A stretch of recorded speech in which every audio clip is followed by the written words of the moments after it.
छात्र युवा सम्मेलन का उद्देश्य क्या है? अगर पावर ग्रिड हो, इस क्षेत्र में कोई डिग्री कॉलेज नहीं है, शिक्षा का हाल बहुत बेहाल है, अस्पताल में कोई डॉक्टर नहीं है, आम लोगों का कोई काम नहीं होता है।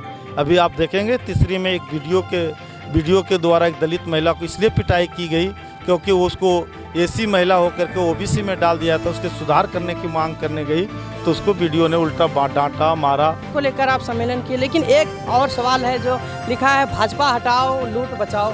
अरे कोई मैनिफेस्टो नहीं है, फर्जी मैनिफेस्टो है। वो देखिएगा गोगो योजना जो ला रहा है वो भाजपा कह रही है कि हम सरकार में आएंगे तब देंगे, तो वो गोगो योजना जो ला रही है वो जब सत्ता में थे उस समय उसको गोगो योजना आज क्यों नहीं पड़ा।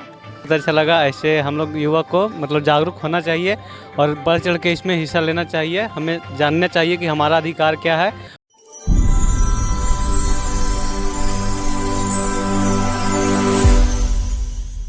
छात्र युवा सम्मेलन, आखिर इसका उद्देश्य क्या है ये जानने की कोशिश करेंगे। सर, इसका उद्देश्य क्या है? छात्र युवा सम्मेलन का उद्देश्य क्या है?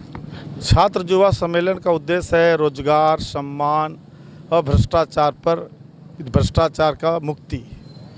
ये तीन बात है। और इस क्षेत्र में 5 साल के जो बाबूलाल के कार्यकाल जो रहा, विधायक कार्यकाल, इस क्षेत्र का कोई विकास नहीं हुआ। आप देखेंगे चाहे गद्दर पावर ग्रिड हो, इस क्षेत्र में कोई डिग्री कॉलेज नहीं है, शिक्षा का हाल बहुत बेहाल है, अस्पताल में कोई डॉक्टर नहीं है, आम लोगों का कोई काम नहीं होता है।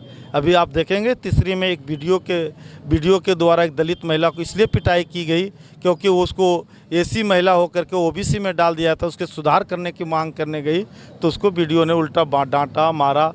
तो ये जो चल रहा है मनमाना राज, इसके खिलाफ में छात्र युवा ने हुंकार भरा है और ये छात्र युवा सम्मेलन इस बार जो है सो मील का पत्थर साबित होगा और इस बार 2014 का इतिहास 2024 में दोहराया जाएगा।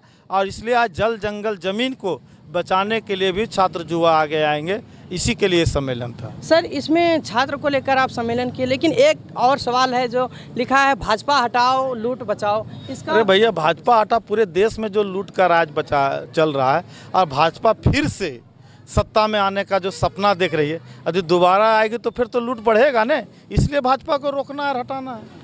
सर, एक और बड़ी बात है कि बीजेपी की ओर से बड़ी बड़ी मैनिफेस्टो जारी हो जा रही है सर, तो कहीं ना कहीं वो नहीं लगता कि फिर से पकड़ मजबूती करेगी, तो इसमें भाकपा माले कहाँ तक सतर्क? अरे कोई मैनिफेस्टो नहीं है, फर्जी मैनिफेस्टो है।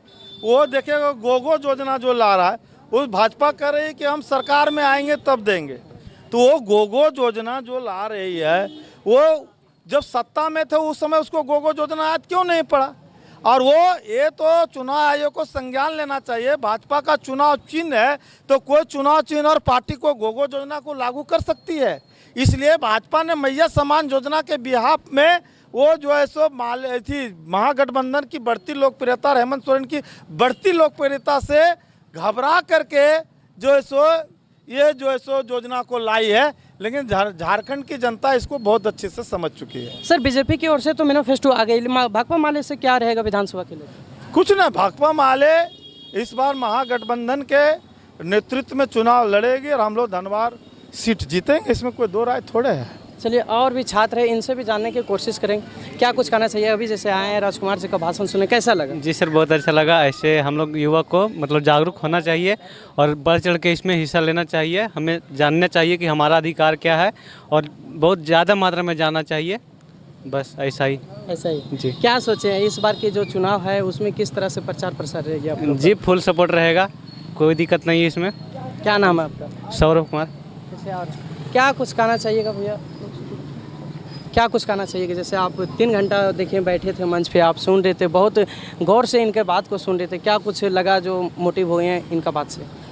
हम यही कहना चाहेंगे कि पूरे धनबाद विधानसभा में जब से बाबूलाल मरंडी विधायक बने हैं, पब्लिक त्रस्त है, उन्होंने कोई भी विकास के कार्य नहीं किए। अभी आप देखे होंगे कि मालडा में पावर ग्रिड पूर्व विधायक राजकुमार यादव के द्वारा लाया गया था, बहुत बड़ा प्रोजेक्ट था, अभी तक उनको एनओसी नहीं दिला पाए। और यहाँ पर भाजपा का सांसद भी है मैडम अन्नपूर्णा देवी, और यहाँ विधायक है बाबूलाल मरंडी, ये पूर्व सीएम भी रह चुके हैं, लेकिन वो झारखंड के लिए बहुत बढ़िया नीति नहीं बना पाया और कुल मिलाकर के वो हर दिशा में फेल्यूर है।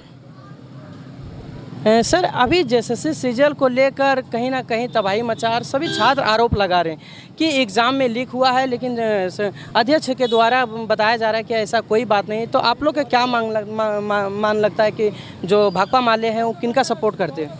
जैसे अगर कहीं से मतलब कोई चूक हुआ है तो उसको जांच का विषय जांच होना चाहिए, लेकिन भाजपा वाले लोग बहुत मतलब जो आरोप लगा रहे हैं वो मतलब उनका नीति और सिद्धांत ही रहा है कि लोगों को बदनाम करना, आरोप लगाना। वैसे आप पहले देख चुके हैं कि हेमंत सोरेन के ऊपर ईडी से जांच करवाया गया जो कहीं से प्रूफ भी नहीं हो पाया।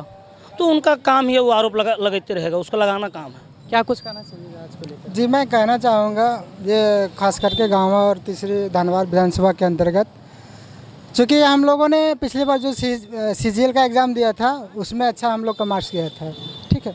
और उसमें जो है ये बाबूलाल मरांडी खास करके वो एलिगेशन लगाया है जेएसएससी के ऊपर, ठीक है। तो ये वाकई ये सही नहीं है, चूँकि हम लोगों का जितना भी बेरोज़गार युवा है वो हम लोग को बेरोज़गार और कर देंगे, ठीक है। इसीलिए हम चाहते हैं कि इस बार का जो चुनाव है, ठीक है, विधायक का मेरा वो इस बार भाकपा माले की ओर जाएगी और इस बार जो है बाबूलाल मरांडी को यहाँ से खदेड़ के भगाना है। चलिए, बाकी आप देख रहे थे हमारे साथ बातचीत करने के लिए धनवार के पूर्व विधायक राजकुमार यादव जी मौजूद थे और बाकी उनका भाषण सुने तो कैसा लगा आप कमेंट बॉक्स में बताइएगा। और जैसे सीजीएल का मुद्दा अभी झारखंड में बहुत ही चल रही है तो उसके ऊपर आप क्या सोचते हैं, एक बार अपना प्रक्रिया जरूर दें।